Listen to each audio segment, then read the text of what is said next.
So I'm going to be kind of brief with this. I did an unboxing on a Formbot kit for a Voron 2.4 and said I'd do a follow-up later. So it's early in the morning and this is my follow-up more or less. Assembly was very straightforward. To get the printed parts, you can print them yourself. Go through PIF, which is Voron's Print It Forward. I took the liberty of ordering my parts from West 3D. I got them in a Paramount red and black.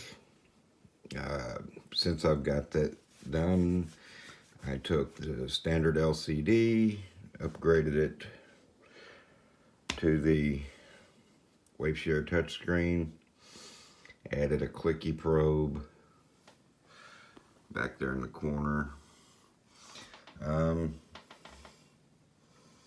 Also, because of the tolerances being so tight, I went to clip hinges and I actually added a much thicker insulation on the sides to keep the gantry vibration, give me more space between the gantry and the side panels. I found I had a little bit of a rattle where the tolerances are so tight. So just to show you that it works,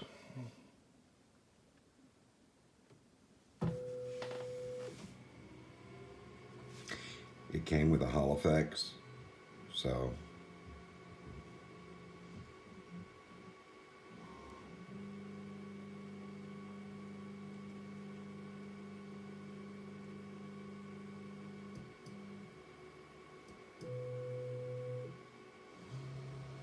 goes to the center.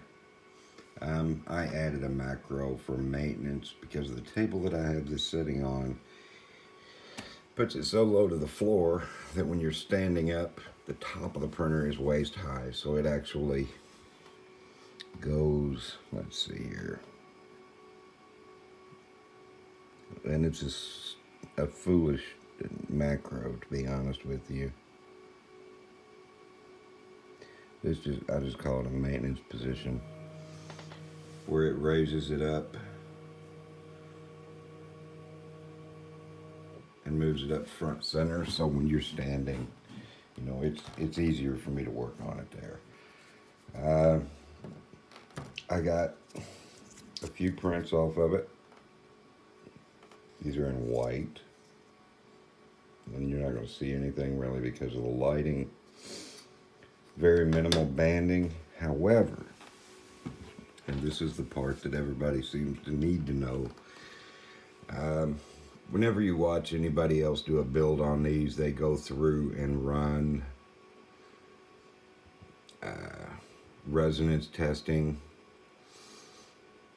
you know, image shaper. Here's the thing, and this is what gets you. Because of Voron is an assembly of parts, all of the kits, once you assemble that set, however you assemble it, it is now its own unique entity. That being said, there is no standardized configuration. The filament profiles are, from what I've seen, few and far between, so you have to go through and do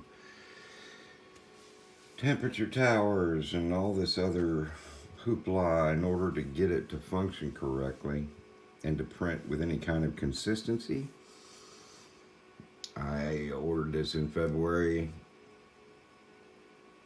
I got it in March. In April, by the end of April, I had it built.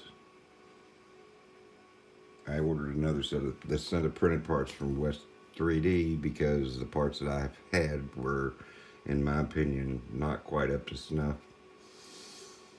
And did a reassembly on it.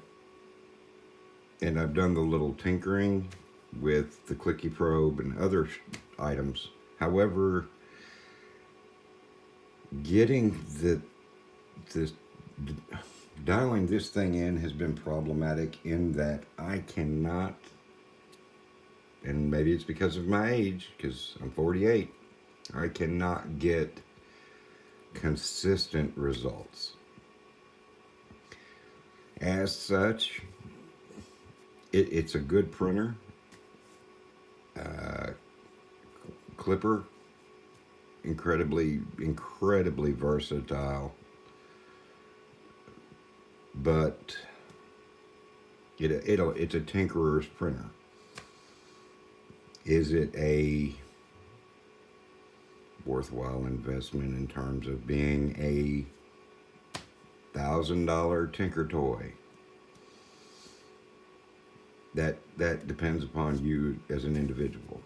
I have seen other individuals, younger people, who have gone through and literally banged this out and had it running like nobody's business. I myself, as I said, I'm a little bit older. Uh, I enjoy the build. That's me. Um, it does function. What this particular one, again, individuality. I get up to about 50C on a heated chamber. I have Auto Z installed with a clicky probe and kind of have that dialed in, but even having that dialed in, your results are still hit and miss. Mainly because of bed warpage during heat up or not letting it soak. Whatever is wrong with this, I can tell you with absolute certainty, it's the result of something that I've done. I can find no fault in the parts of the equipment. It and to me, it's a showpiece.